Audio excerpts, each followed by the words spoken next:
Richard Burgon's thrown his hat into the ring for the Labour deputy leader spot.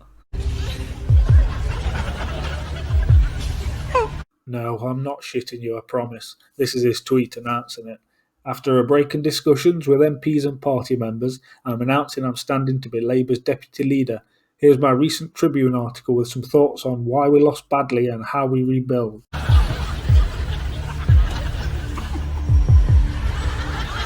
I won't bore you folks by going through the entire article, but needless to say, he hasn't got a bloody clue. He claims Corbyn's name only came up as much as previous Labour leaders have done, like Blair and Brown and your Miliband's, but that's just plain bollocks, mate. Why are you lying like that? Of course he blamed Brexit because he's thick as bloody mince.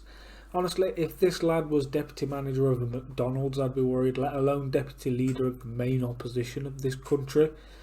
It's just a collection of buzzwords and cliches.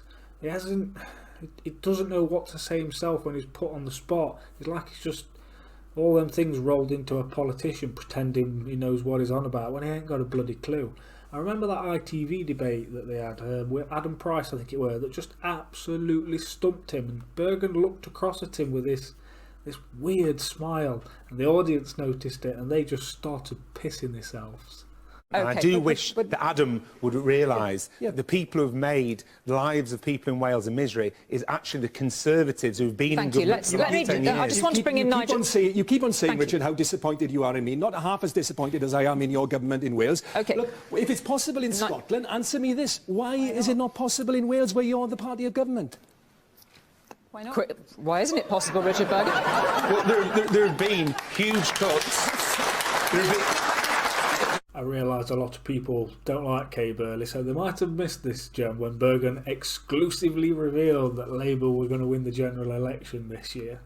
Well, that's always been Labour's position. Jeremy and Labour want to get the Tories out as quickly as possible. At my advice sessions on a weekend, people are coming to see me who are suffering because of universal credit, for example. I can't say to them, oh, should we leave the Tories in power for another 9 months? You're going to have to put up with this because of some parliamentary games. We want the Tories out as soon as possible. We want to sort out Brexit. We also want to sort out austerity, which has lasted for 9 years. Polls say you won't win.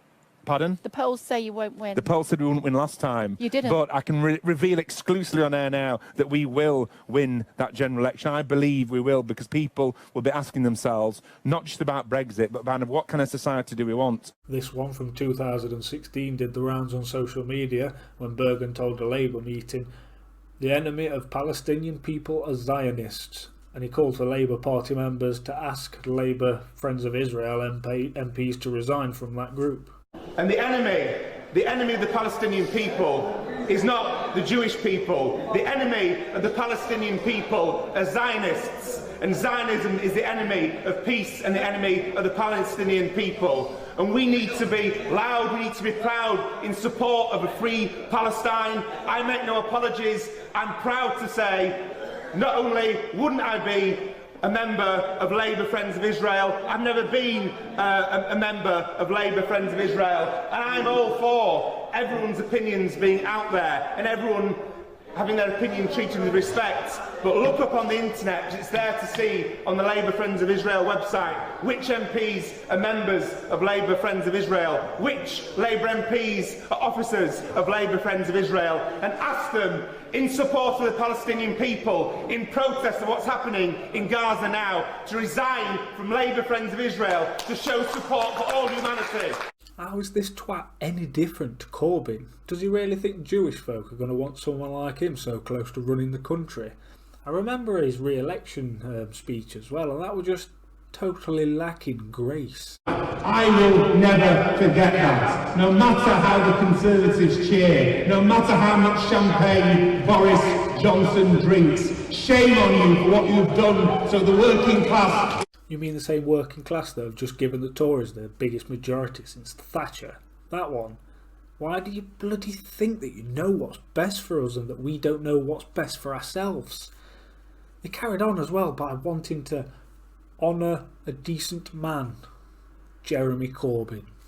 And finally, I want to pay tribute to an honourable, decent man who's dedicated his life to public service. I want to pay tribute to a friend and a colleague, the leader of the Labour Party, Jeremy Corbyn.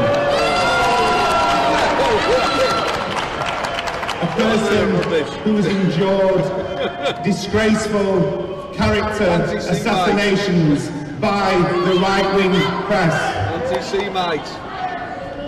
I'm proud of what Jeremy's achieved as leader of the Labour Party. I'm proud about what he's achieved through his political life, and I want to finish by thanking Jeremy, but fundamentally I want to finish by thanking the people of East Leeds for not believing the spin in the Sun, the Daily Mail and the rest of it. Rest assured, Labour will be back. Rest assured, Labour will be back in government. We will end austerity and create a better life for people in East Leeds and beyond. Thank you very much. Why is this guy so dumb? How does he not see that Corbyn was the problem?